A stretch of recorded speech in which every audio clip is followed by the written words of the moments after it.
Hi guys! So itong video na to ginawa ko para awareness no sa makapanood nito kasi alam natin na sobrang delikado na ng panahon.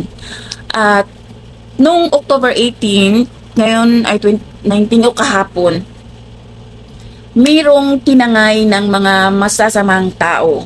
Kailangan nating magsalita ng hindi maintindihan ni Uncle Bitoy kasi baka mamaya ma-violation na naman ako.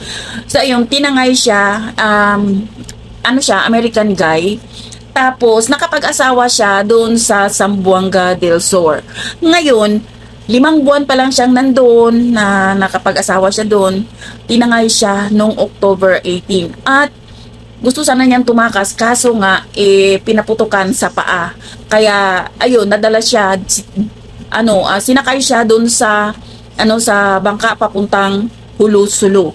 So guys, ito lang ha sa mga Filipina at sa mga ibang lahi naman, sa mga foreigners. Bago kayo pumunta ng Pilipinas, i-search nyo muna yung mga lugar kung saan, yung hindi ba remote area, yung lugar na kung saan safety kayo. Alam natin na kahit saan tayo dito, kahit saan tayo, walang safety na lugar. Pero ibig kong sabihin, wag naman doon sa mga place na talaga namang sobrang delikado. Yung mga lugar na yan, kung ako ang asawa, kung ikaw babae taga doon kasi inyo, wag mong hayaan doon tumira yung asawa mo kasi alam mo na yung lugar nyo is remote area siya. Hindi talaga siya advisable sa mga ibang lahi, sa mga foreigners. So nakakawawa, pero di natin alam kasi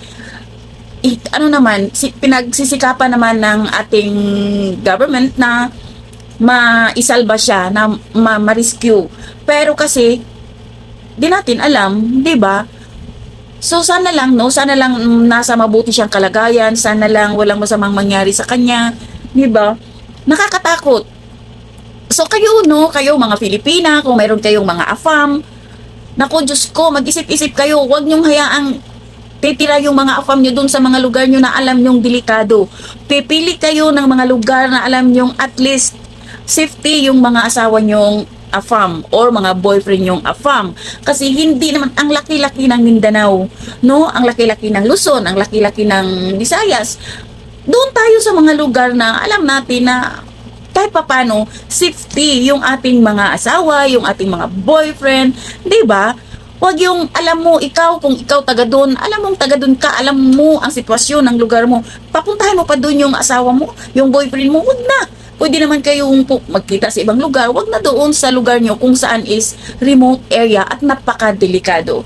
So yun lang guys, sana maging okay siya, sana ma-rescue siya, di ba? Kasi nakakatakot na ang mundo kahit saan tayo, wala nang safety sa panahon ngayon.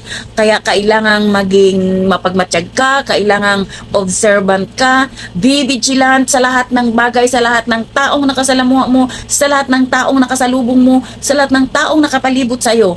Kasi hindi lahat ng nakapalibot sa'yo, hindi lahat ng tao na maging kaibigan mo, o hindi lahat ng taong nakasalubong mo is mabubuting tao. So kailangan be vigilant at marunong tayong magmatsyag, no? So yun lang guys. Thank you for watching. Bye. God bless everyone. Bye-bye.